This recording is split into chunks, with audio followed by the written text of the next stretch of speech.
অনুষ্ঠানে, বিবাহ, ওয়ালিমা, কোরবানির ঈদ কিংবা যে কোনো বড় দাওয়াতের জন্য 10 কেজি গরুর মাংস রান্না করা হয়ে থাকে। আজ আমি আপনাদের জন্য নিয়ে এসেছি সম্পূর্ণ বিস্তারিত 10 কেজি গরুর মাংসের রান্নার রেসিপি, যা সুস্বাদু ও স্বাস্থ্যকর হবে। প্রয়োজনীয় উপকরণ, রান্নার পদ্ধতি। প্রথমত প্রথম ধাপে মাংস ম্যারিনেট করতে হবে। দ্বিতীয় ধাপে মশলা ভাজা। তৃতীয় ধাপে মাংস রান্না করা। চতুর্থ ধাপ সিদ্ধ করা। পঞ্চম ধাপ পরিবেশন।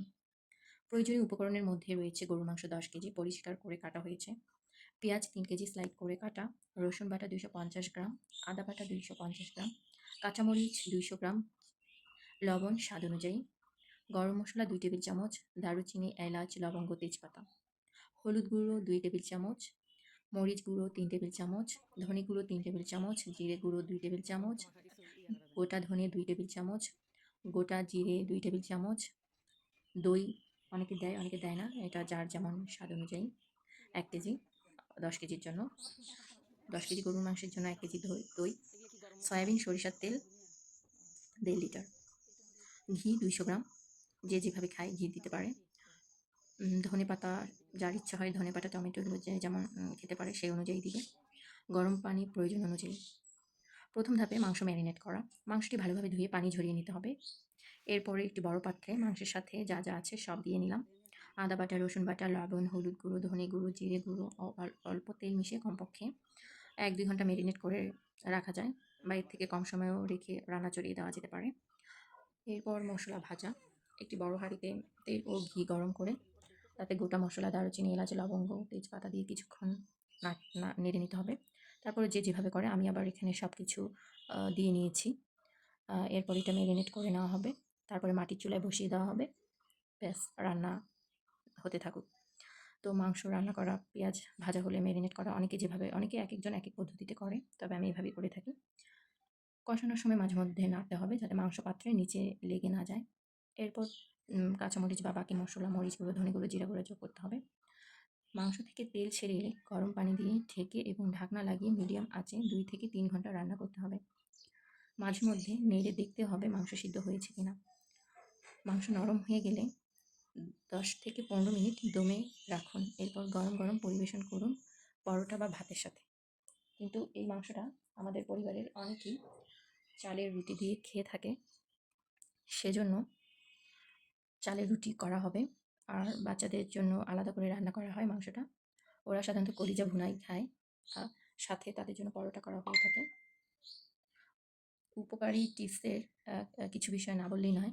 ভালো মানের তাজা মাংস ব্যবহার করতে হবে। মাংসের সাথে দই ব্যবহার করলে এটি দ্রুত নরম হবে, যদিও আমি দইটা দেই না। রান্নার সময় পর্যাপ্ত সময় নিয়ে মাংস কষাতে হবে, এতে স্বাদ বাড়বে।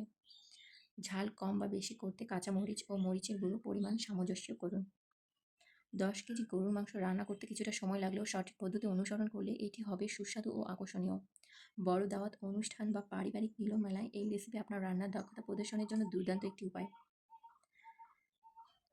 তো কিছু বিষয়ে আলোচনা বলতে, মাংস রান্না করতে করতে করা হলো।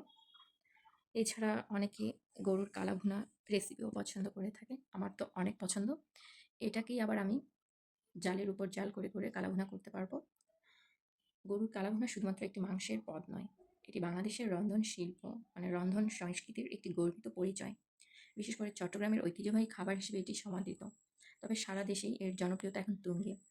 ঘন কালচে ঝোল, ঝাল ও মশলার ব্যালেন্সের সঙ্গে বেরেস্তার ঘ্রাণ, এই পদটি যে কোনো উৎসব বা অতিথি আপ্যায়নের একেবারে অনবদ্য। রেস্টুরেন্ট স্টাইলে অনেকে কালাভুনা করে থাকে। রেসিপির প্রতিটি ধাপ, উপকরণের গুণাগুণ, রান্নার কৌশল ও কিছু স্পেশাল টিপস থাকবে, যা কালাভুনার আসল স্বাদ বের হয়ে আসবে, যা একবার খেলে মনে থাকবে। গরুর কালাভুনার বিশেষত্ব আমরা হয়তো অনেকেই জানি না। ঘন ও কালো রঙের গ্রেভি, যা বেরেস্তা, মশলা ও ভালো করে কষানো থেকে আসে। চর্বিযুক্ত ঝোল, যা তেলে ভেসে থাকা অবস্থায় মাংসের সঙ্গে মিশে থাকে।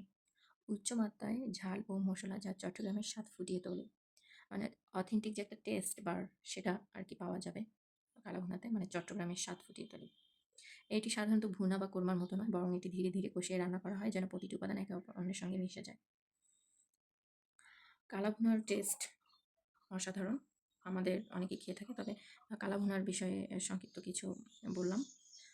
গরুর মাংস আমাদের বাঙালিদের অন্যরকম পছন্দের একটি খাবার বলা যায়। গরুর মাংস রান্নার জন্য প্রয়োজনীয় যে উপকরণগুলো সব তো বলাই হলো। আরেকবার বলে নিচ্ছি: গরুর মাংস, পেঁয়াজ বাটা, আদা রসুন বাটা, জিরে গুঁড়ো, ধনে গুঁড়ো, হলুদ গুঁড়ো, মরিচ গুঁড়ো, গরম মশলা গুঁড়ো, তেজপাতা, এলাচ, দারুচিনি, লবঙ্গ, সরষের তেল, লবণ এবং পানি সব কিছু দিয়ে বসিয়ে দেওয়া হলো। এখন জাল আসতে যতক্ষণ, এরপরে হয়ে যাবে আশা করি।